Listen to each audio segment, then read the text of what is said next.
se gjithë donit një unboxing të gjërave të reja që kam bërë për bebushen time, doa të regoj tani. Marrë 3 çanta organizuese, që nuk e di pse ka marrë 3.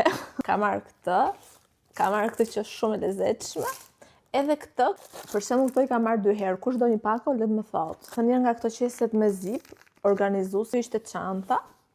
Dhe kjo është shumë e lezetshme, çanta është shumë material i mirë, i plot, i trash, edhe shumë e bukur. Më shumë ka marrë budalliqe, me thënë drejtën. Pra mendoj që këto deri diku janë lekë të shpenzuara dëm përveç këtyre çantave organizuese, se nuk ose janë gjëra të domosdoshme, më shumë se sa për shef. Marrë këtë setin me çorape. Shikoni se kit janë këta. Numrat 1 muaj, 2 muaj, 3 muaj, derisa të bëj 1 vjeç, që di pse i ka marrë 2 herë në 2 modele të ndryshme. Ka marrë këto 3 fjangot shumë të bukura. Ja, pra miq, i shikoni se si harxoj lekë këtu me budalliqe. Chica pink. Shohim se çfarë ka këtu. Shikoni që kam blerë.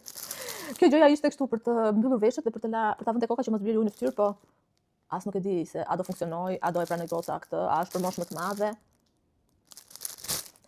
Komplet gjëra, teti është për foto, është kështu si robe dishan, një kështu kapuç dhe shapka. E shikoni me çfarë harxhon lekët. Kam bler këtë që dhe ora, për shembull kur do të bësh alarmin që të shikosh dhe të kujtosh se në çfarë ore ka pirë baby. Marr edhe këtë gjën që gjasme mbahet për të lehtësuar dhimbjet nëse unë do lind natyralisht. Gjëja tjetër që unë kam marrë dhe kjo vërtet më duhej janë këto organizueset këtu, që do më duhen që të mos i bëj lëmsh gjërat. Këto ishin blerjet e mia të radhës. Për shumë video të tjera, follow dhe like. Bye.